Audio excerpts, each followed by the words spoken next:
Today, we're going to discuss whether board games can be a doorway into game design, or whether that path is going to leave you lost in the shuffle.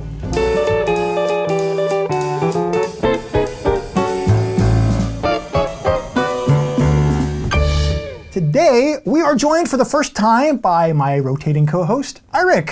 Hello, everybody. Irik is a member of one of my local game groups, and also a budding game designer. And so I thought, what a better person to have join me on some of these episodes to lend a unique perspective than Bob, who wasn't available, but Irik was my second choice. Always a happy come in second. The first thing I like to do with a brand new co-host for the first time is to ask you, what is the game that made you? The board game that you came across that made you go, oh, and introduced you into the hobby.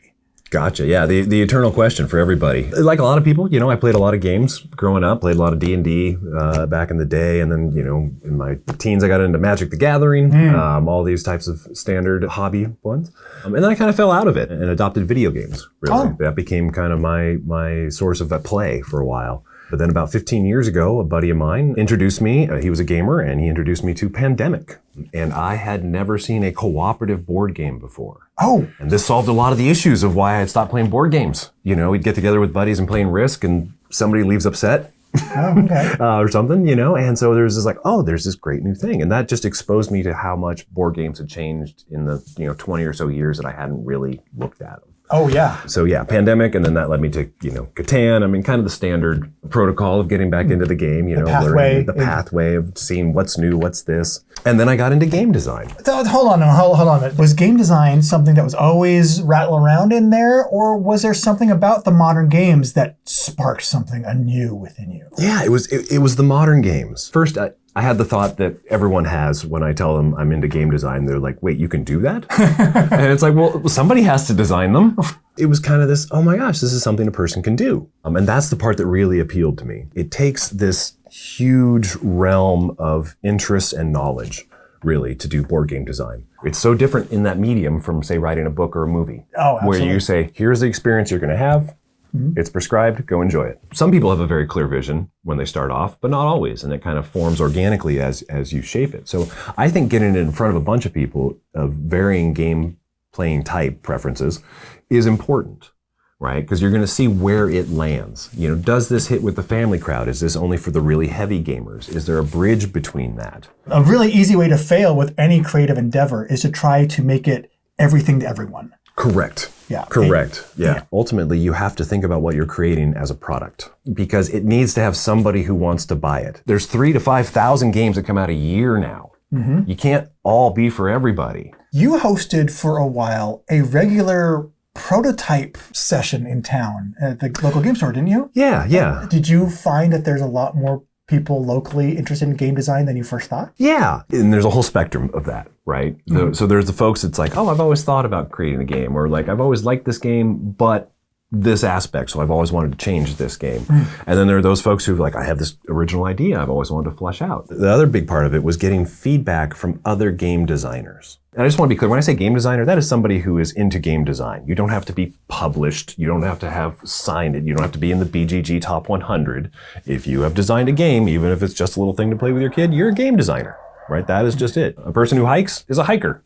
A person who game designs is a game designer. So having other people who are into game design, regardless of their level of experience, is just really valuable feedback because, again, they're kind of looking at the skeleton. And, of course, we can't go talking about game design without actually mentioning the first game that you have published, that you designed, which you had no idea I was going to do this, but there you go, with this little game, Rocket Roll, which to me reminded me as a cross between Splendor and this game I love called Las Vegas, because you have the dice placement with also kind of the gem and set collection going on in there. Yeah. Was it an experience that got you excited to do more of this, or was it just more of kind of a learning exercise?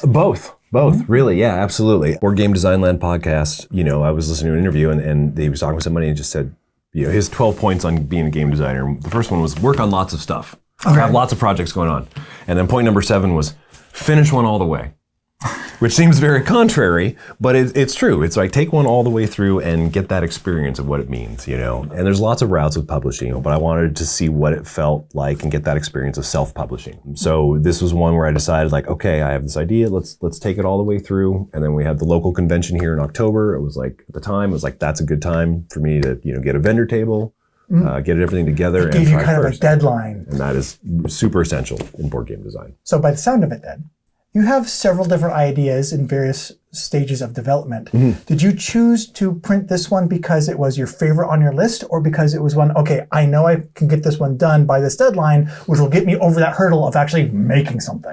That was it, the second one. Yeah, absolutely. It was a simpler game that I knew I could get it all. You know, I have more complicated games that I'm working on, but I'd also listened to several other people who'd gone down this path before, and they're like, look, if your opus magnum is your first one, there's so much on the line. And part of what's happening simultaneously is this learning curve of what to do and what not to do as a board game designer, whether that's publisher or self-publishing or whatever. Several people I'd listened to gave the advice of, like, you know, don't start with your heart's passion. Don't start with that one. Like, always keep working on that. But if you can tackle something lighter, you know, and get your feet wet and get all that experience, you know, and have those stumbling blocks on something that doesn't mean as much to you. Stakes are a little bit lower. Stakes are a little bit lower, right? I think that's really good advice that also is not immediately obvious, because I think, at least with myself, some potential designers think, oh my gosh, if I don't hit it out of the park with my first design, everyone's going to immediately think, oh, this guy's not a good designer. And they're going to immediately make that first impression.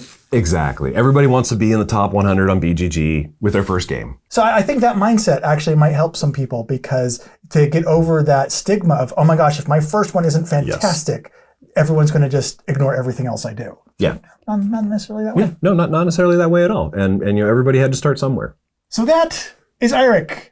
Irik, it's nice to have everybody meet you. I am looking forward to having some fun and also possibly making your life miserable in some of the videos that we have coming up. Oh, fantastic. I'm looking forward to it as well, Chaz. Me too. I'm also looking forward to see if you have a game suggestion for us as a game night pick to cap off this episode. As a matter of fact, I do. Well, that's convenient enough, isn't it? And we will be right back with Irik's game night pick. Speaking of making games, do you have a game to share with us that was made by someone? Yes. I have a very small collection of games made by no one. That's actually, it's a very small portion of my collection. Yeah, as a matter of fact, I do have a pick. Okay. This is a game, Lunar Rush. The reason I bought this game initially was because I actually got to meet the designer at the very first Proto Spiel event that I went to. Oh, okay. So Skippy is his nickname, Stephen Skippy Brown. Great guy. Also turns out he's the head of Lockheed Martin's navigational design systems. So, excuse me? Yeah. I would imagine to be the head of Lockheed Martin's navigation systems department, you would have to be able to see systems and things that no one else sees. Yeah. And I just really enjoyed it because it's this wonderful, tight game. You're basically trying to get to the moon and bring back resources. Okay. Right? But there's different channels and you get locked in, and so there's just a lot of good decision making while also keeping a very tight game and a few new mechanisms that I'd not seen before. One of which particularly I appreciated was that in determining turn order, there's an auction, but what you are bidding is your victory points. Oh, neat. I love games where for everything that you want to achieve, you have to consider sacrificing something. Yes. And this is the ultimate sacrifice. Not like I'm giving up some silver or some gold. I'm exchanging victory points to go first. Oh, I love it. And so there's this balance, and it escalates as the game goes on. So that excites me. I'll tell you why. I'll show you why that excites me. All right. Hold on. I'm especially glad to hear that you enjoy it and what it's about, because I actually have a copy of it myself, still in shrink. Just got it recently. Oh, fantastic. I'm glad to see someone else with it in their collection because, again, great person, great designer, great company, great game. Just kind of flew under the radar for a lot of pieces. I really think it did. Okay. Yeah. So hopefully, I mean, here's a double pick for Lunar Rush. Twinsies. Yeah, twinsies. We are Game Pick Twinsies. And we'll also be back with another episode real soon. In the meantime, thanks for joining us.